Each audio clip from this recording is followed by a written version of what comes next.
Gulf की रेत में एक नया तूफान आया है। इस बार बात सिर्फ तेल की नहीं है, ताकत और पैसे की भी है। 60 साल की दोस्ती के बाद यूएई ने ऐलान कर दिया है कि वो 1 मई 2026 से ओपेक छोड़ रहा है।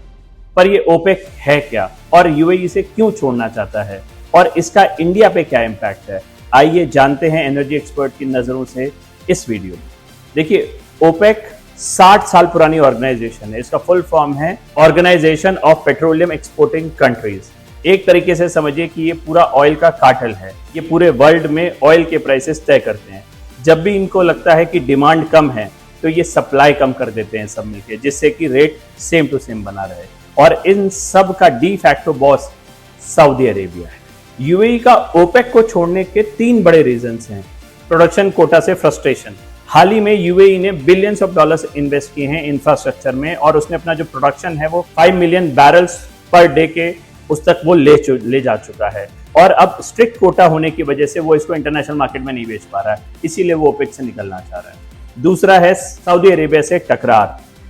पिछले कुछ सालों में यूएई और रियाद के बीच में फॉरेन इन्वेस्टमेंट्स, रीजनल इन्फ्लुएंस और फॉरेन पॉलिसीज को लेकर टकराव जो है बेहद सामने आया है और रियाद के इन्फ्लुएंस से अब यूएई बाहर निकलना चाहता है। थर्ड है करंट जियोपॉलिटिकल क्राइसिस। हाल ही में उन्होंने देखा कि ईरान और करंट एनर्जी सप्लाई के बीच में वो इंटरनेशनल रूल्स में बंधे होने के कारण अपना ऑयल बेच ही नहीं पा रहे हैं और उनको ये लगता है कि वो अपना ऑयल अपने सही दामों पे इंटरनेशनल मार्केट में इसको बेचें। अब आते हैं सबसे जरूरी सवाल पे कि इंडिया पे इसके क्या इम्प्लीकेशंस होंगे। देखिए, इंडिया पे सबसे एक गुड न्यूज है और एक बैड न्यूज है। गुड न्यूज क्या है? जब ज्यादा ऑयल मार्केट में आएगा, क्योंकि इंडिया अपना 88% से ज्यादा ऑयल इंपोर्ट करता है, जब ज्यादा ऑयल मार्केट में आएगा तो जाहिर सी बात है ऑयल के प्राइसेस गिरेंगे।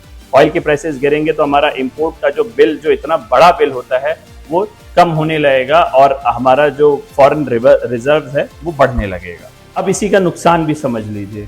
अगर फॉर एग्जाम्पल के तौर पर समझिए कि सऊदी अरेबिया और यूएई के बीच में ऑयल वॉर छिड़ जाता है, तो रीजनल गल्फ एरियाज में जो एनर्जी का जो प्राइसेस हैं उसमें बहुत ज़्यादा वॉलेटिलिटी आ सकती है और प्राइसेस बढ़ने के भी चांसेस हो सकते हैं।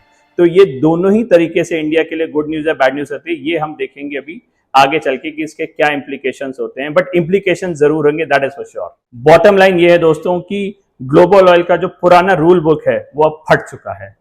यूएई ने जो अनाउंस किया उसने बहुत बड़ा गैम्बल खेला है। अब हमें ये देखना है कि इंटरनेशनल मार्केट्स इस पे कैसे रिएक्ट करें। अगर आपको ये वीडियो अच्छा लगा हो, इंफॉर्मेटिव लगा हो, तो अपने दोस्तों के साथ जरूर शेयर करें और इस चैनल को जरूर लाइक, शेयर एंड सब्सक्राइब करें। जय हिंद।